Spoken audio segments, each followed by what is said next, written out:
दोस्तों, हमारे चैनल में स्वागत है। आज हम सुनाएंगे सिंहासन 32 सातवीं पुतली कौमुदी की कहानी और हमारे चैनल को लाइक एंड सब्सक्राइब करें। आइए चलते हैं कहानी की तरफ।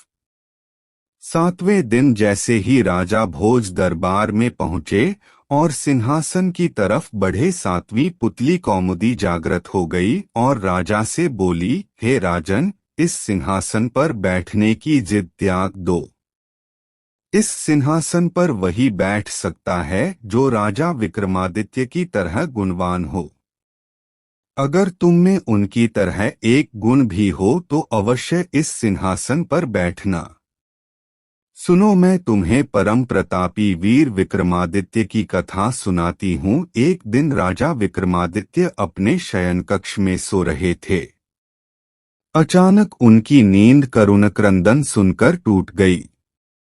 उन्होंने ध्यान लगाकर सुना तो रोने की आवाज नदी की तरफ से आ रही थी और कोई स्त्री रोए जा रही थी। विक्रम की समझ में नहीं आया कि कौन सा दुख उनके राज्य में किसी स्त्री को इतनी रात गए बिलख बिलख कर रोने को विवश कर रहा है। उन्होंने तुरंत राज परिधान पहना और कमर में तलवार लटकाकर आवास की दिशा में चल पड़े। क्षिप्रा के तट पर आकर उन्हें पता चला कि वह आवाज नदी के दूसरे किनारे पर बसे जंगल से आ रही है। उन्होंने तुरंत नदी में छलांग लगा दी तथा तैरकर दूसरे किनारे पर पहुंचे।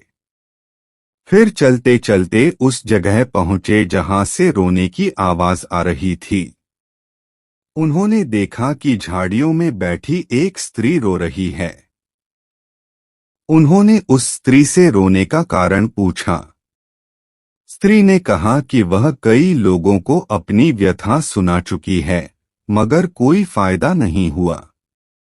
राजा ने उसे विश्वास दिलाया कि वे उसकी मदद करने का हर संभव प्रयत्न करेंगे। तब स्त्री ने बताया कि वह एक चोर की पत्नी है और पकड़े जाने पर नगर कोतवाल ने उसे वृक्ष पर उल्टा टंगवा दिया है।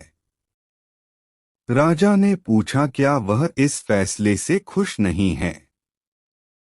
इस पर औरत ने कहा कि उसे फैसले पर कोई आपत्ति नहीं है, लेकिन वह अपने पति को भूखा प्यासा लटकता नहीं देख सकती। चूंकि न्याय में इस बात की चर्चा नहीं कि वह भूखा प्यासा रहे, इसलिए वह उसे भोजन तथा पानी देना चाहती है।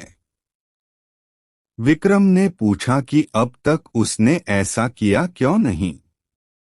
इस पर औरत बोली कि उसका पति इतनी ऊंचाई पर टंगा हुआ है कि वह बगैर किसी की सहायता के उस तक नहीं पहुंच सकती और राजा के डर से कोई भी दंडित व्यक्ति की मदद को तैयार नहीं होता। तब विक्रम ने कहा कि वह उनके साथ चल सकती है। दरअसल वह औरत पिशाचिनी थी। वह लटकने वाला व्यक्ति उसका पति नहीं था। वह उसे राजा के कंधे पर चढ़कर खाना चाहती थी। जब विक्रम उस पेड़ के पास आए तो वह उस व्यक्ति को चटकर गई। तृप्त होकर विक्रम को उसने मनचाही चीज मांगने को कहा। विक्रम ने कहा वह अन्नपूर्णा का पात्र प्रदान करें जिससे उनकी प्रजा कभी भूखी नहीं रहे। इस पर वह पिशाचिनी बोली कि अन्नपूर्णा पात्र देना उसके बस में नहीं, लेकिन उसकी बहन प्रदान कर सकती है।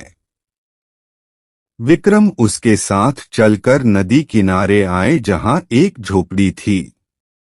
पिशाचिनी के आवाज देने पर उसकी बहन बाहर निकली।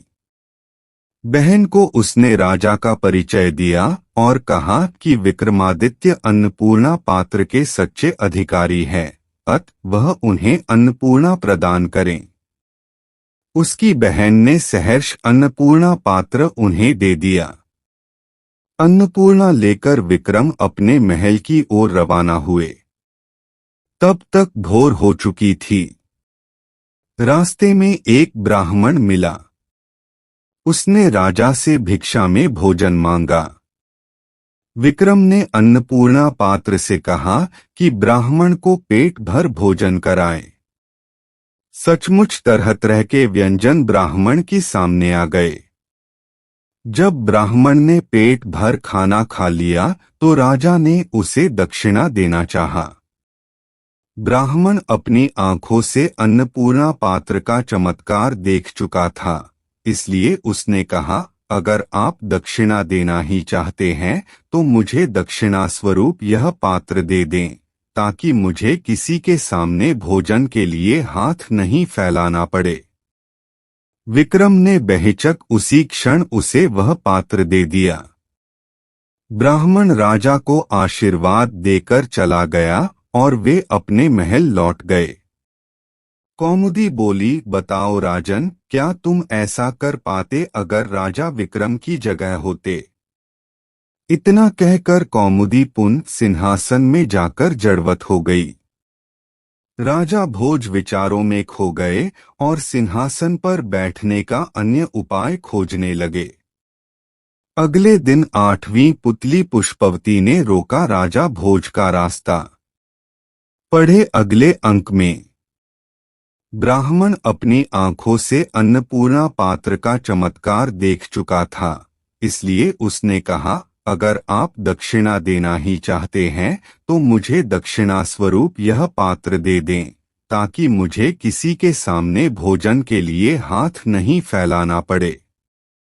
विक्रम ने बेहिचक उसी क्षण उसे वह पात्र दे दिया।